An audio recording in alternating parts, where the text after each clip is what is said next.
Buenos días, estimados estudiantes. Me confirman, por favor, si me están escuchando bien y si logran observar mi pantalla.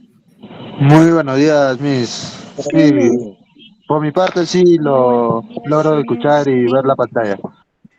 Muy bien, excelente. Si hay alguna interferencia, por favor, me lo manifiestan durante la clase, ¿sí? Bueno, me presento, soy la profesora Yuri, es la primera vez que llevamos conmigo, ¿cierto?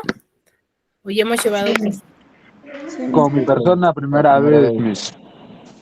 Muy bien, entonces me presento, soy la profesora Yulisa Galán Coral del área de comunicación. Y con mi persona vamos a estar llevando las sesiones de este módulo, ya de este primer bimestre de quinto año, ¿ya? Como bien es cierto, ya hemos venido, o bueno, han venido ya tocando diferentes temas referente al área, ¿cierto? Entonces, lo que nosotros vamos a hablar de aquí en adelante es de la literatura. Ya vamos a tocar temas de literatura o textos, mejor dicho, respecto a historia, es similar a lo que es historia. ¿Por qué? Porque vamos a tocar un tipo de literatura universal. ¿Ya? Si les hablo de literatura universal, ¿qué creen que tocaremos? ¿Qué temas? Universal.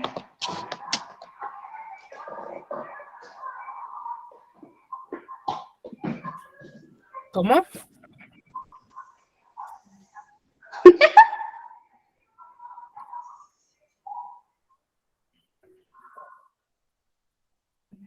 Todos han quedado mudos. A ver, apagamos los micros. Miss tiene que explicarnos porque no entendemos mucho. Yo soy la primera vez que estoy entrando.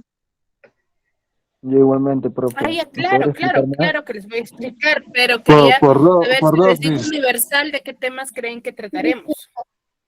¿O qué temas esperan tratar ustedes? De historia.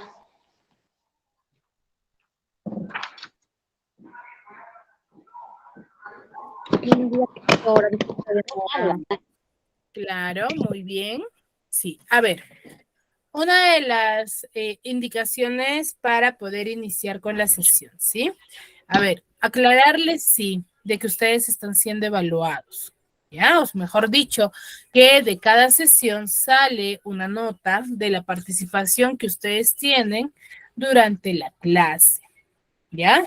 Si tu alumno que, por ejemplo, yo consulte o yo hago una pregunta y llame, no sé, individualmente a cada alumno y no me responda, alumno que para mí manifiesta de que no está durante mi clase, ¿ya? Que habrá el celular prendido y que no se escucha. Ahora, si ustedes tienen alguna dificultad, alguno de ustedes, no sé, se encuentra en el trabajo, está ocupado, no sé, o tiene interferencia, me lo hacen saber por el chat, ¿sí? Por el chat acá de la reunión, me lo manifiesta. Miss, estoy en mi trabajo, pero lo estoy escuchando. Ya, eso es entendible y comprensible, no hay ningún... Los restos, sí, por favor, los que no me manifiesten su inconveniente, deseo, sí, por favor, que haya participación. Alumno que no está participando, alumno que no está durante mi clase. Normalmente nosotros siempre vamos manifestando, ¿sí? La lista de estudiantes de quienes están participando y quienes no participan durante las clases. Claro está que tienen una nota, ¿ya? Muy bien. Entonces, aclarado el tema, ¿sí? Vamos a seguir con la información, ¿ya? Muy bien. Como les decía, vamos a hablar sobre la literatura, pero vamos a tocar un tema de literatura, una literatura universal, ¿ya? ¿Qué quiere decir universal? Que estos tipos de textos, o mejor dicho, de historias se estudian a nivel mundial, o mejor dicho, ha tenido este proceso y este interés a nivel mundial, que hasta la actualidad se sigue estudiando. Se asemeja mucho con lo que es la historia, porque recordemos que la literatura es ello, ¿no? Nos cuentan o nos narran parte del proceso histórico del lugar a donde han pertenecido, ¿ya? Y para nosotros poder ubicarnos contextualmente también.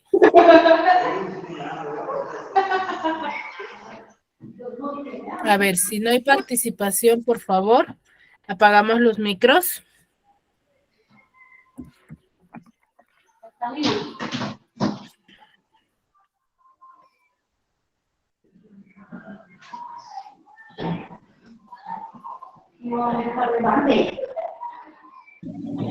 Miss, de la historia universal se trata de abordar una serie de obras, creo, ¿no? Exacto. ¿Sí? ¿Qué continuación vamos a ver? Lo primero que vamos a ver el día de hoy es la primera corriente literaria. Nosotros nos vamos a repartir por corrientes literarias, o la literatura va a ser eso, ¿ya? Por corrientes literarias. El primer de ello es el clasicismo griego. ¿Ya? ¿Cuál es el propósito? De que ustedes logren analizar las características de una de las más grandes epopeyas de Homero, que es uno de los escritores o representantes máximos de esta época, ¿ya? Como parte de la literatura clásica. Entonces, para nosotros empezar a hablar sobre una corriente literaria, debemos de aprender primero o contextualizarlo, en qué tiempo está, ¿ya? Estamos en el origen del clasicismo. El clasicismo, como su mismo nombre lo indica, es cuando el ser humano de ese tiempo, los escritores de ese tiempo, van a retornar hacia las formas clásicas. ¿Qué quiere decir? A las formas comunes en las cuales ya se venían manifestando, griegas como romanas. Pero estas formas clásicas que vaya a tener van a estar manifestadas en todos los artes. A ver, dije que apagaran el micro, por favor, porque si no va a haber una interferencia con sus compañeros. Lourdes Ataucusi, por favor, apaga el micro.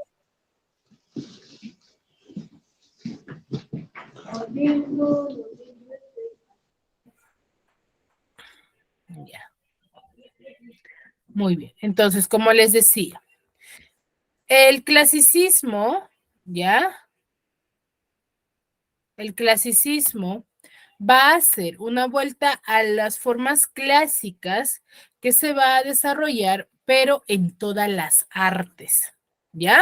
¿Qué quiere decir en todas las artes? Es como decir en todas las ciencias, en la pintura, en la arquitectura, en la música, en la danza, ¿sí? En todas estas artes, no solamente en la literatura, ¿ya?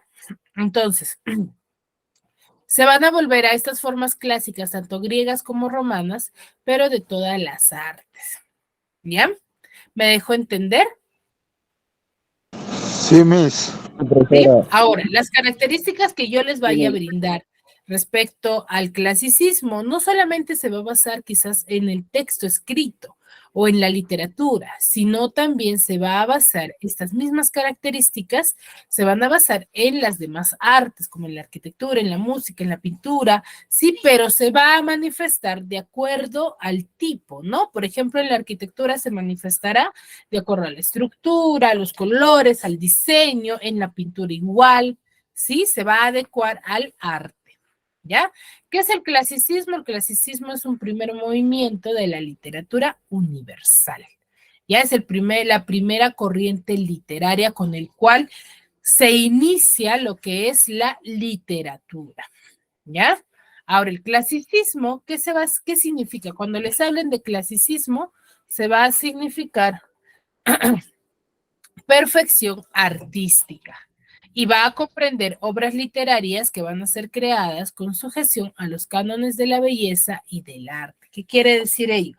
Con importancia esta sujeción, ¿no? De la belleza, de querer buscar la perfección, ¿ya? La perfección de la belleza del ser humano de esa época.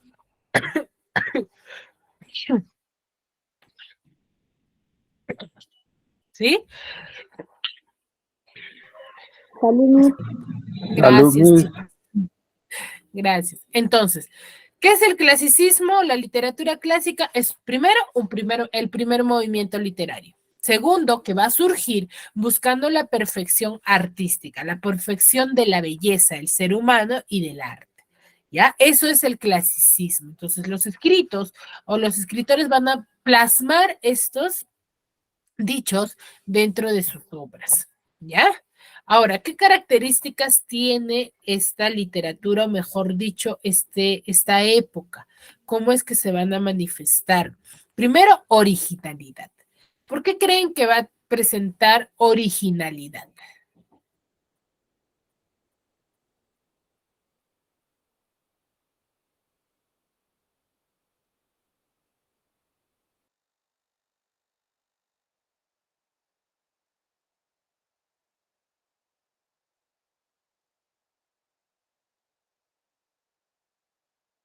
Chicos, ¿por qué creen que diremos que los escritores clásicos van a, o mejor dicho, que los temas clásicos van a presentar originalidad?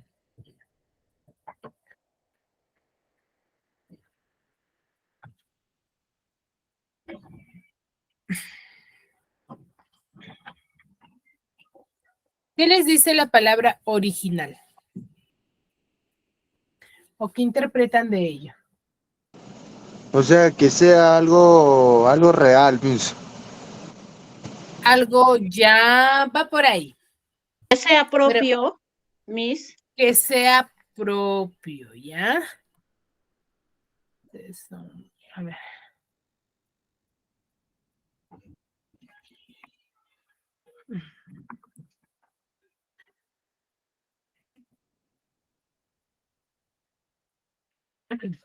Muy bien. A ver, cuando nosotros hablamos de originalidad dentro del clasicismo, es de que como son ellos los que inician con la literatura, mejor dicho, es el primer movimiento, no había nadie quien había manifestado aún este tipo de información, ¿cierto? O hayan usado esta temática, ¿ya? Entonces, por eso ellos presentan originalidad, ¿ya? Ahora, otro, armonía. La armonía se va a mostrar en sus escritos. Va a haber una cierta armonía en su estructura, coherencia. Se van a seguir una normatividad que ellos mismos van a plasmar. Va a haber pequeño didactismo y fatalismo. Este fatalismo va a estar mayormente representado en las obras clásicas, ya referente al final, porque aquí dentro de los escritos clásicos de esta época, no vamos a observar finales y vivieron felices para siempre. Vamos a ver finales llenos de desgracia, ensangrentados, ¿sí? De guerras, ¿ya? De guerras que van a ser, no sé, van a terminar en catástrofes, ¿sí? A eso llamamos. Entonces, las obras clásicas se van a caracterizar por ello. Va a haber una inspiración también en su mitología. ¿Ya? ¿En qué mitología? En sus creencias. Ellos van a ser, a los clásicos son aquellos creyentes a los cuales los llamaban dioses, los dioses del Olimpo, que tenían dios del agua, tenían dios del aire, dios del mar, ¿sí? Dios de la tierra, dios de la belleza. Tenían un dios para todo. Entonces ellos van a tener una inspiración en estos seres mitológicos, ¿sí? En los cuales lo vamos a ver representados en sus obras también. Va a haber un antropocentrismo. ¿Qué quiere decir ello? Lo divino con lo humano. Y hay un esteticismo en cuanto a su escritura. Entonces, estas son las características que va a tener el clasicismo de manera general, de manera general, que estas características las vamos a ver representadas no solamente en la literatura, sino también en obras o en artes que hayan sido difundidas en esta misma época. Ya por ejemplo, también vamos a ver, en la pintura vamos a ver un fatalismo. ¿Por qué? Porque los pintores de esta época van a representar, por ejemplo, las guerras, ¿sí? Van a representar ello. Y van a dibujar también a dioses, ¿sí? Y todo ello. Ahora, dentro del clasicismo vamos a encontrar a dos vertientes. ¿Qué quiere decir ello? dos ambientes en los cuales se llegó a presentar esta temática o se dio a conocer esta ideología, esta forma de pensar, ¿sí? Donde se van a llegar a manifestar tanto la vertiente oriental como la vertiente occidental. ¿Ya? Cuando yo hablo de la vertiente oriental es cuando se van a manifestar en Mesopotamia, India, China y hebreo. Y la vertiente occidental, que es en Grecia y en Roma. En ambos lugares, ¿sí? Entonces, ¿dónde tuvo Y en esa mayor parte, repercusión? ¿qué diferencia hay? A ver, justo en eso estoy. Cuando yo hablo de las vertientes del clasicismo, es en los lugares donde se han dado a conocer la temática con las mismas características. ¿Qué quiere decir? Que ha habido escritores de esta misma época que han manifestado estos temas en Mesopotamia, India, China y en hebreo. Y occidental, Grecia y Roma. Pero de estos lugares o de estos dos vertientes, la que más tuvo repercusión o la que tuvo mayor, se podría decir, apogeo y donde se recuerda mucho más sus obras son los que fueron manifestados en Grecia y en Roma. Ya es como si les dijera que son lugares donde se llegó a difundir esta temática, ¿ya? Pero donde tuvo mayor repercusión fue en Grecia y en Roma, y es de donde nace la literatura griega, el cual va a pertenecer a lo que es el clasicismo, a la literatura clásica. ¿Ya? Va a pertenecer a la literatura clásica porque es parte de la época y es el lugar donde se surgió o se tuvo mayor auge, mayor apogeo, mayor realce, se podría decir. Había sí escritores con la misma temática del clasicismo que publicaron, no sé, en Mesopotamia o se dieron a conocer en estos lugares, pero el que más tuvo importancia, lo que más se llegó a conocer hasta la actualidad o se llega a estudiar, son de escritores o aspectos históricos de Grecia y de Roma, que tuvo mayor repercusión. Ya, entonces, cuando hablamos de la literatura griega, que forma parte de la literatura clásica, ¿sí? Vamos a hablar que esa cual se desarrolló a partir del siglo IX, pero en Occidente, ¿no? Que es la vertiente de Occidente. En Grecia, durante la Edad Antigua. ¿Qué características va a tener la literatura griega o los escritos griegos? Son los mismos que la literatura, clásica, ¿ya? Primero de ello, ¿cuál es? Es racionalista. Usaba mucho lo que es la razón, lo correcto, ¿no? Lo que en realidad se debería de hacer. Va a presentar fatalismo. Fatalismo, lo que les acababa de explicar hace un momento, ¿no? En cuanto a sus finales, ¿no? A esos finales bastante desgarradores. ¿Por qué? Porque terminan en finales muy, se podría decir, lleno de guerras, porque es parte de la época, ¿no? Va a haber un antropocentrismo y antropomorfismo. ¿Qué quiere decir? Por eso se decía que tenían una aspiración a su mitología, ¿no? Entonces, dentro de la literatura griega, esto lo vamos a ver con mayor realce, ¿no? Este antropocentrismo, el ser humano y el antropomorfismo por lo divino. ¿Ya? Por lo divino. Entonces va a haber esa combinación o ese enlace que va a haber entre el ser humano y los seres mitológicos. Va a haber una búsqueda de la belleza, una búsqueda de la perfección, ¿ya? De lo perfecto, ¿ya? Y el artista va a ser adicto a lo intelectual, a lo razonable, a lo que en realidad se debería de hacer o realizar de acuerdo a las situaciones que se va a desarrollar. Van a plasmar dentro de sus obras aquellas acciones o situaciones en las que el ser humano de esa época va a ser conocedor o va a poder sobresalir ante esas dificultades, ¿no? Porque va a conocer de diversos temas, ¿no? Y eso es lo que nos plasma lo que es la literatura griega, ¿sí? Hasta aquí, ¿alguna duda, alguna consulta?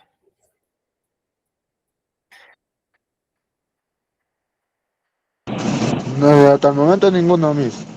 Muy bien. Si hay dudas o hay consultas, por favor me las hacen saber.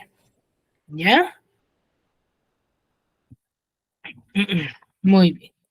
Ahora, La literatura griega se va a repartir en 3 tiempos, en 3 etapas, ¿ya? Donde va a tener el origen en la época en la que va a tener mayor realce, se va a hablar más de ellos, y en la época que ya van a empezar a decaer. ¿Qué quiere decir ello? Hay una época donde ya se va a dejar de lado esas características y se va a ir mejorando. Recuerden que todo movimiento o todo proceso histórico va a pasar por una etapa en la que va a permanecer, pero va a ir cambiando, ¿no? Van a ir mejorando las épocas, ¿no? Nosotros, por ejemplo, ¿no? En los años de los 90 había muchas deficiencias, ¿cierto?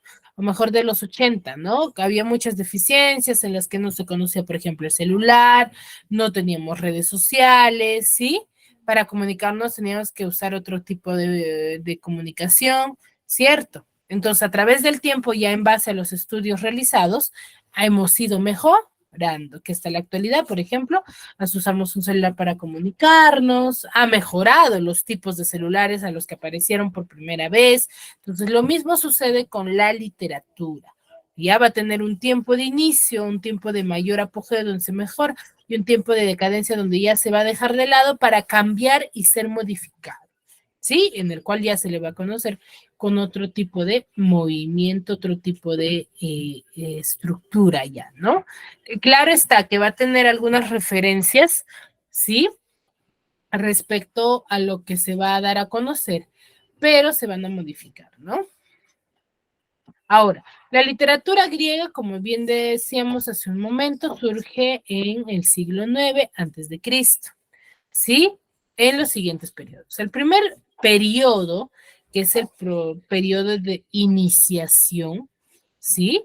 De origen, ¿cómo es que se inicia? Se le conoce como el periodo de jónico o arcaico, ¿ya? Jónico o arcaico, que es la época o el periodo de origen.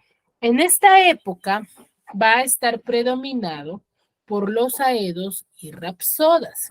¿Quién me podría manifestar qué querrá decir aedos y rapsodas? ¿O qué interpretan ustedes de estas palabras? Con sus propias palabras, lo que deseo es ello, ¿ya? Con sus propias palabras, que ustedes me digan, ah, ya, profesora, yo interpreto que un aedo puede ser esto, esto. No quiero que quizás se pongan a buscar en el internet, quiero saber qué es lo que interpretan ustedes, su capacidad de interpretación.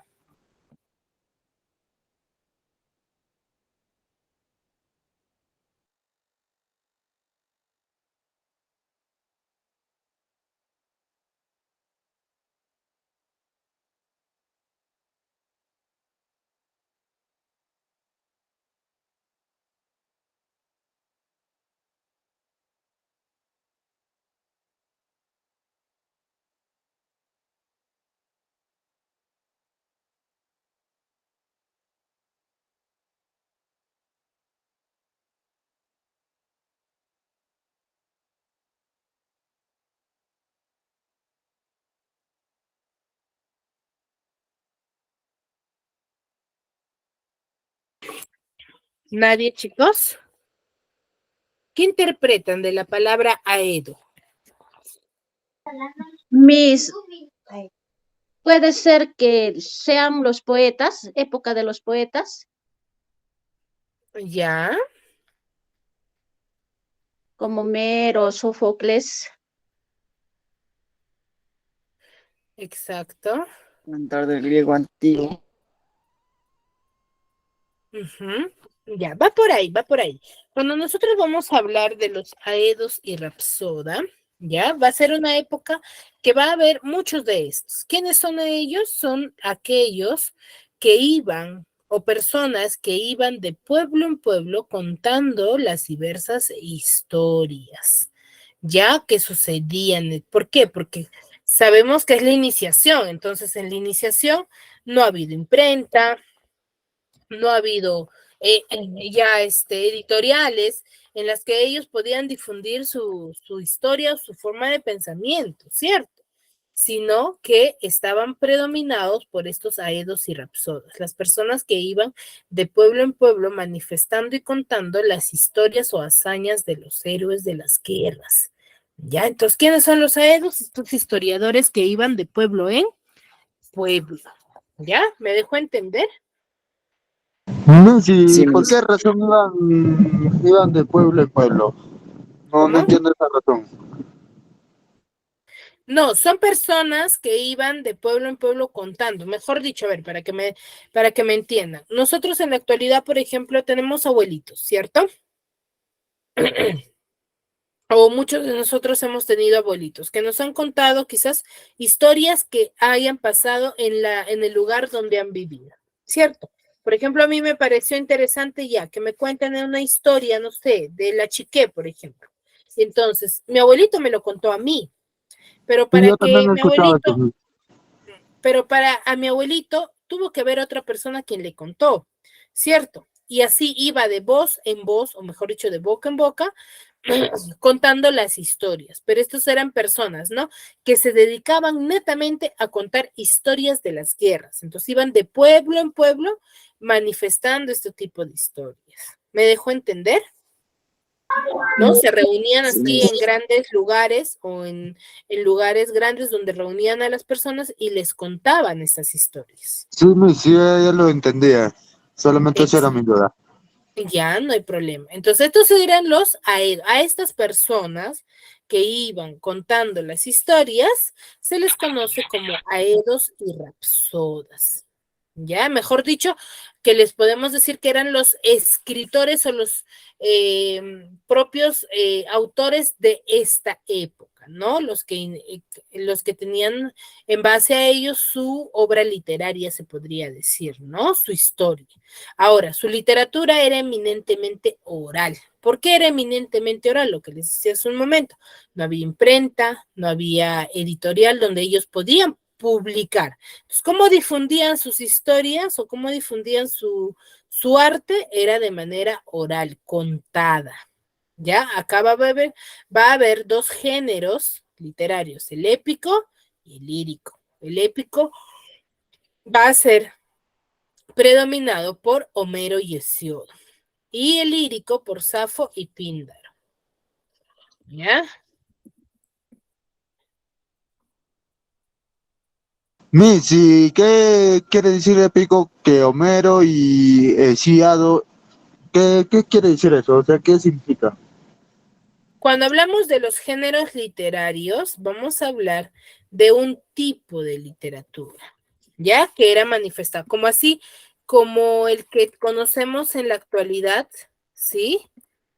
Como narrativo, dramático, poético, bueno, en esa época se le conocía como el género épico. ¿Qué es el género épico? Es relacionado actualmente con el género narrativo. Los que escribían de forma narrativa eran dos escritores, Homero y Hesíodo, que manifestaban narraciones. Y lírico se hace referencia, se relaciona con el género poético, ya que escribían poemas, ya, o cantos en esa época, ya, a eso se refiere. Luego tenemos lo que es el género ático o clásico, que es la época del apogeo, donde va a tener mayor importancia, o mejor dicho, mayor realce. ¿Qué quiere decir ello? Donde se va a dar a conocer mucho mejor, ya se va a tener lo predominante de esta época, va a ser en la época del ático o clásico, donde esto va a ser, mejor dicho, lo que actualmente llamamos lo que es la moda, se puede decir, ¿no? Que todos hablaban de ello, ya, el cual va a coincidir con el siglo de Pericles, ¿ya? ¿Qué es el siglo de Pericles? ¿Alguien ha escuchado de ello? ¿Mm? A ver, cuando nosotros decimos que esta época clásica o la época de apogeo se va a relacionar mucho con el ciclo de Pericles, ¿por qué?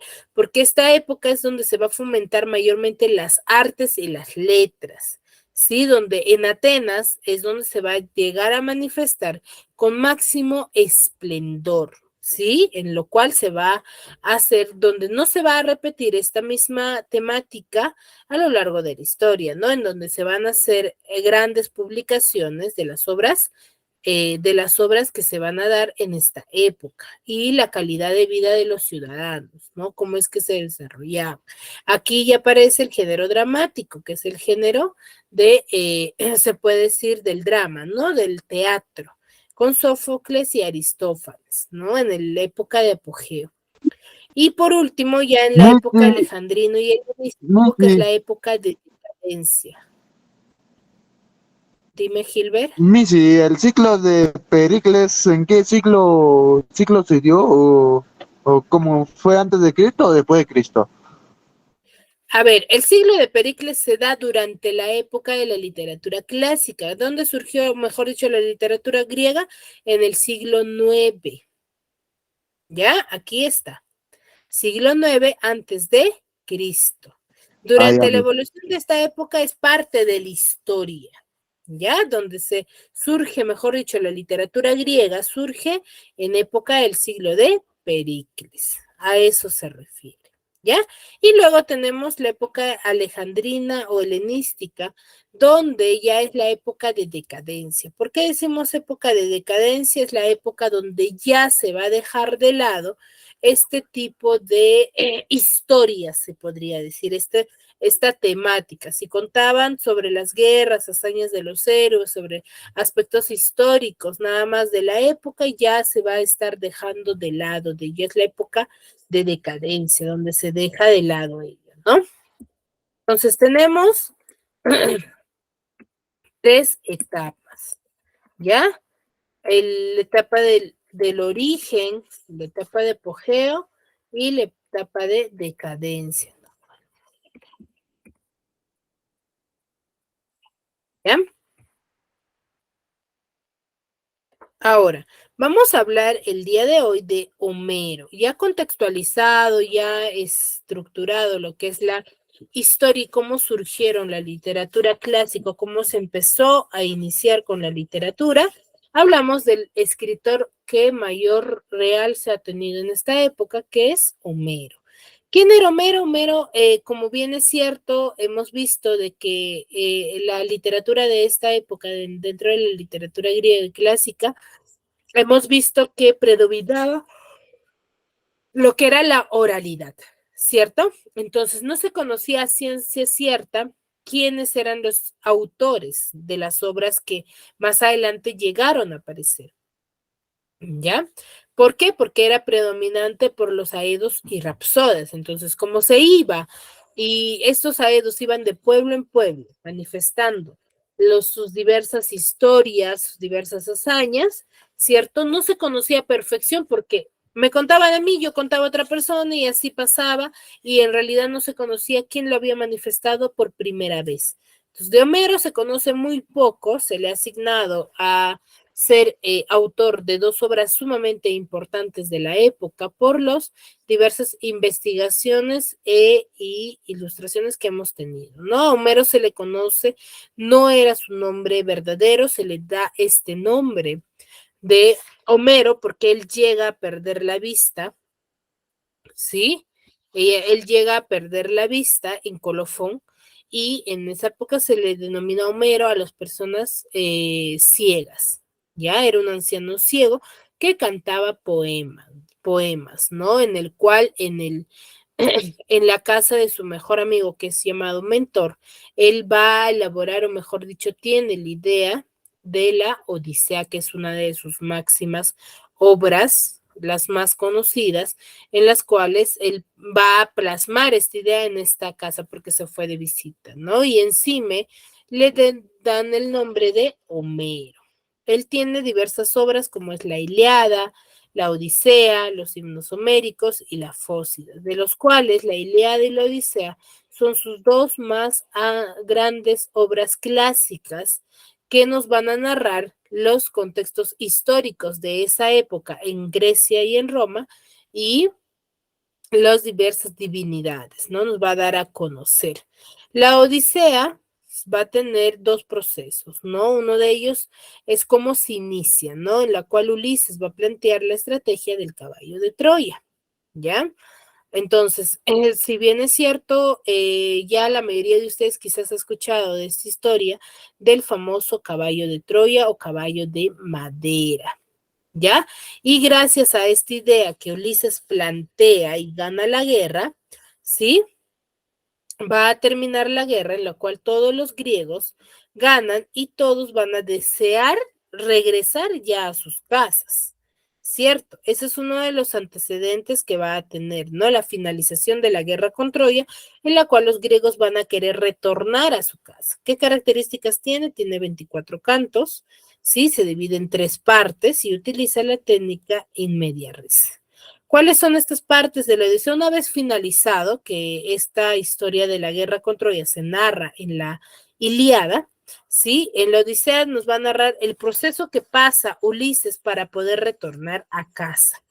Ya tiene 3 etapas. Una vez que ya finalizó la guerra con Troya, Ulises y los demás guerreros van a desear retornar a casa, en lo cual en la casa de Ulises ya se habían estado o lo habían dado por muerto los pretendientes. ¿Los pretendientes de quién? De su esposa, de Penélope, quienes se habían apoderado de la casa de Ulises, en lo cual ultrajaban mucho, mejor dicho, abusaban mucho de su esposa y de su hijo. No los obedecían.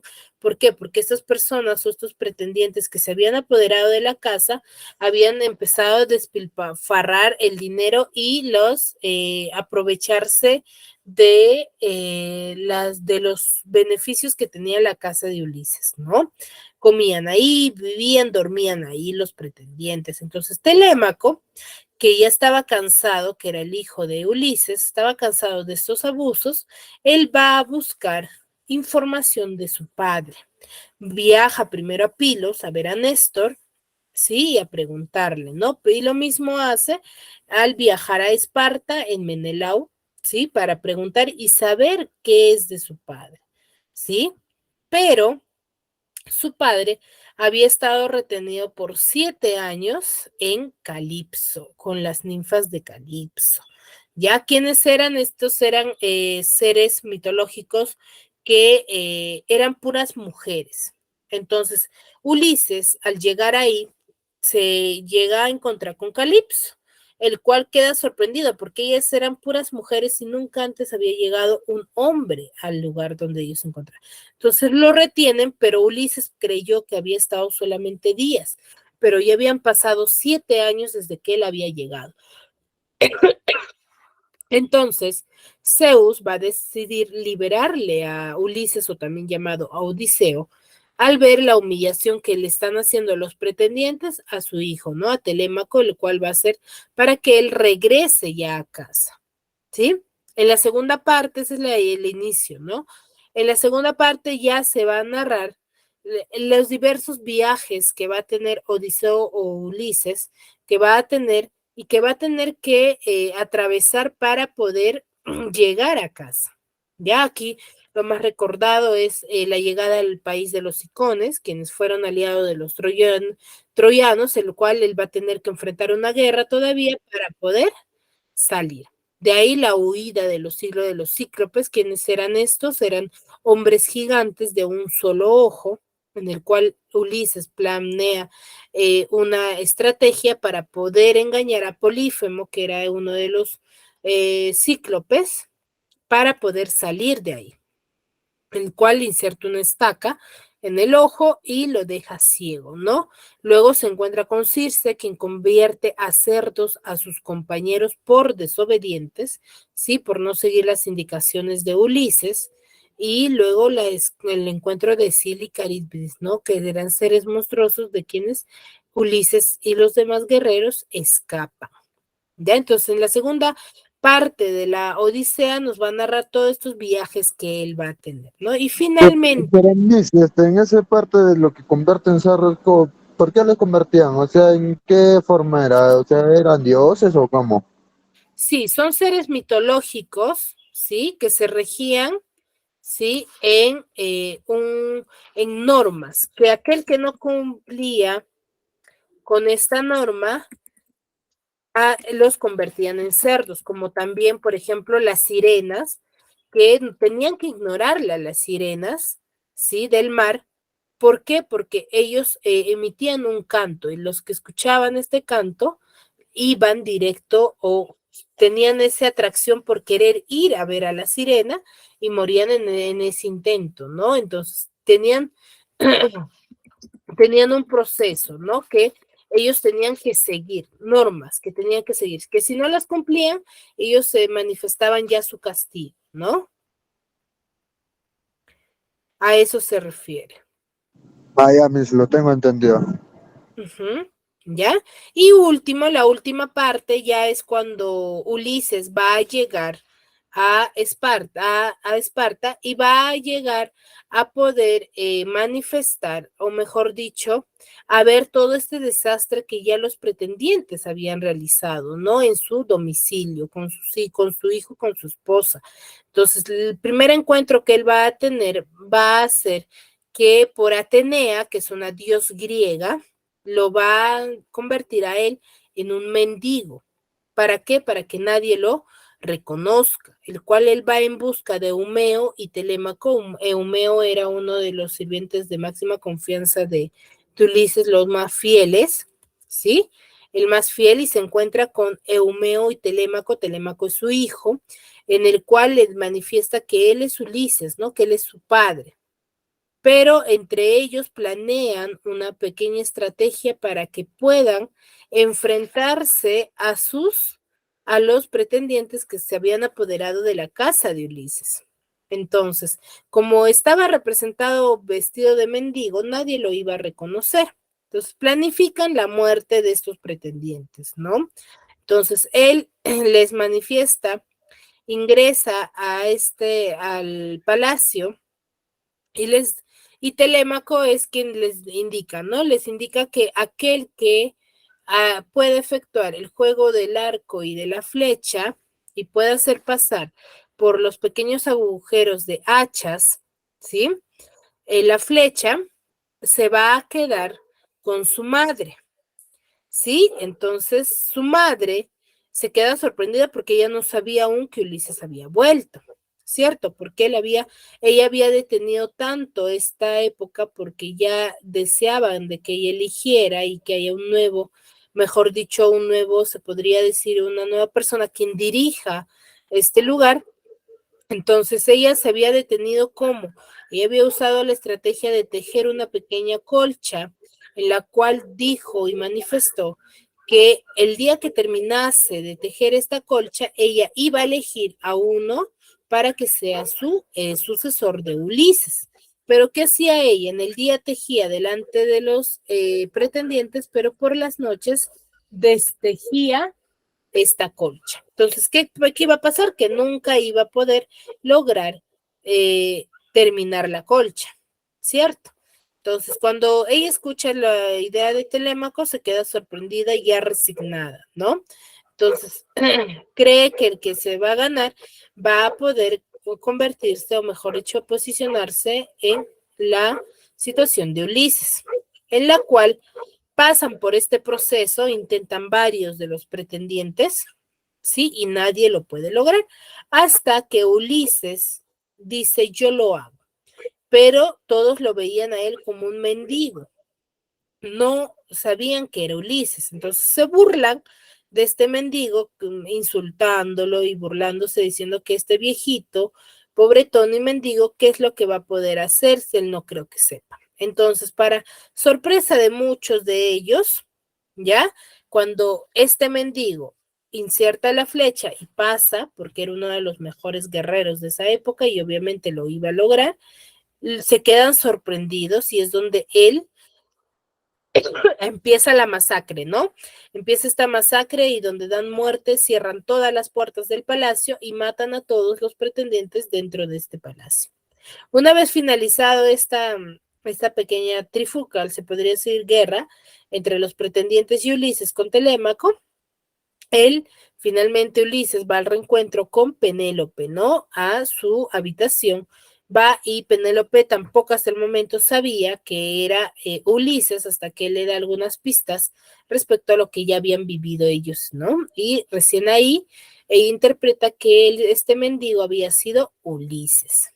Sí, hay un reencuentro feliz. Y acá, en esta finalización, se da el fatalismo, ¿no? De esta una de las características de lo que es de la literatura griega, el fatalismo, ¿no? Con la muerte de los pretendientes, una muerte sangrienta. Y acá tenemos un pequeño mapa respecto a los viajes que va a tener Ulises, ¿no? La salida de Troya, los vientos favorables que él va a tener, unos vientos que lo van a desviar a la isla de los Circes, luego el proceso que él sale pasa por los Cíclopes, la isla del Eolo, ¿sí? Y todos los procesos o los viajes que él va a tener hasta llegar a Ítaca, ¿no? Al lugar donde él vivía, ¿sí? Muy bien. En base a lo que les acabo de orientar, les voy a presentar un pequeño video para que puedan entender mucho mejor de qué trata la Odisea. ¿Ya? Atentos, por favor. Hola, bienvenidos a otro video más de literatura animal. Este día nos vamos a poner bien épicos y aventureros con la Odisea de Homero. Acompáñenme. Todo comienza cuando las cosas se están poniendo candentes en el reino de Ítaca, allá en Grecia, unos 100 años después de terminar la guerra de Troya. Lo que sucede en Ítaca es que el rey Odiseo o Ulises, como ustedes le quieran llamar, está desaparecido y en su tierra tienen casi 20 años sin saber de él. Ni siquiera su hijo Telémaco, ni su sensual y atractiva esposa Penélope han oído una sola palabra acerca de él durante todo este tiempo. Y como todo el mundo piensa que está muerto y que nunca va a regresar, unos 108 hombres de la ciudad, sí, escucharon bien, 108 hombres se ponen a cortejarla, ya que si alguno de ellos logra conquistar a Penélope y se llegan a casar con ella, uno de ellos se convertirá en rey. Pero Penélope, aparte de estar de muy buen ver, evade a todos los galanes y los mantiene en la friendzone, a todos, por un muy buen rato. Bueno, entonces, resulta ser que Odiseo cayó preso en la isla de la diosa Calipso. Pero no crean que es un preso convencional, en una cárcel convencional. No, no, no, no, no. Por supuesto que no. Es un preso de amor. Y obviamente Odiseo hace mucho el amor con Calipso. Y como se dice vulgarmente, le ponen bien duro Jorge al niño. Y pues la diosa está muy contenta y no lo deja regresar a casa. Mientras todo esto sucede, allá en Olimpo, donde se encuentran todos los dioses, Atenea, quien es hija de Zeus, le pide a su padre, quien es el rey de todos los dioses, que liberara a Odiseo para que pudiera regresar a casa. Zeus es persuadido por Atena y este emprende su viaje en el mar, pero el dios del mar, Poseidón, enojado con algunas fechorías que había hecho Odiseo, le deja caer una tormenta en medio del mar y lo desvía de su rumbo. Y se preguntarán, ¿por qué estaba enojado Poseidón con Odiseo? Pues bueno, resulta ser que una vez acabada la guerra de Troya, Odiseo zarpa en un barco lleno de itacenses, listos para ir a casa. Estos se desvían por causa de muchas tormentas y sin querer llegan a la isla de los Cíclopes. Pero no vayan a pensar que los Cíclopes eran todos unos galanes, como los que salen en los X-Men, porque los de la mitología griega eran monstruos gigantes que solo tenían un ojo. Y por desgracia, uno de estos monstruos se come a varios itacenses que acompañaban a Odiseo.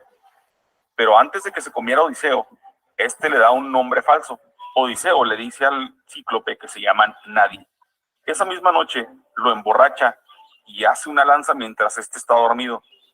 Y madres, se la clava en su único ojo y Ulises logra escapar. Bueno, resulta ser que el cíclope es hijo directo de Poseidón y es por eso que él le avienta una gran tormenta a Ulises cuando éste se dirigía a Ítaca y tarda casi 10 años en regresar a casa después de que acabó la guerra. Después pasan por la isla de Eolo, que está en camino a Ítaca, solo para desviarse otra vez y caer en la tierra de Circe, donde se encuentran con sirenas. Pero no crean que son como la sirenita de Disney. En la mitología griega, estos eran monstruos que tenían voces hermosas que hipnotizaban a todos aquellos que escuchaban sus cánticos, para después devorarlos. Pero Odiseo, siendo el protagonista de nuestra historia, será el primero y el único en escuchar el canto de las sirenas y vivir para contarlo. Después desembarcan en la isla de Helios, dios del sol, donde hay muchas vacas. Pero antes de llegar a esta isla, habían recibido advertencias que no se comieran esas vacas o podían morir. Pero 6 de esos hombres, en vez de morir de hambre, deciden comerse las vacas y mueren. Bueno, ya finalmente Odiseo regresa a Ítaca y con la ayuda de Atena, este logra hacerse pasar por mendigo para pasar desapercibido y tratar de entender la situación actual en su tierra.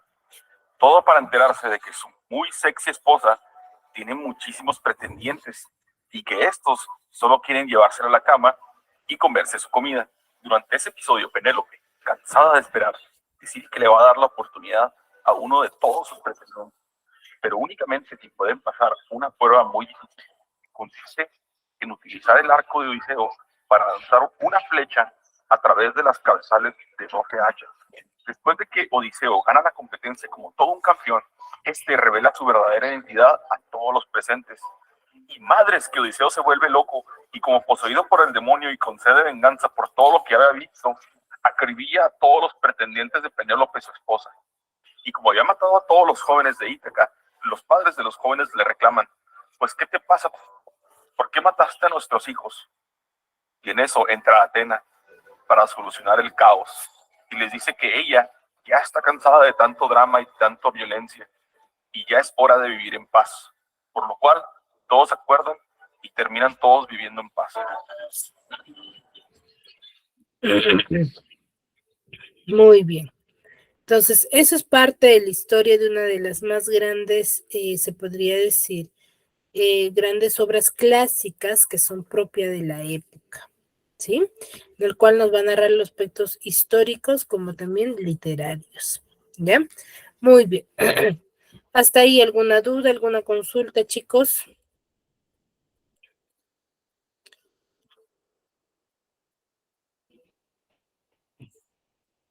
Bueno, me No, parece profe. que ninguna. Muy bien, Todo chicos. excelente, profesor.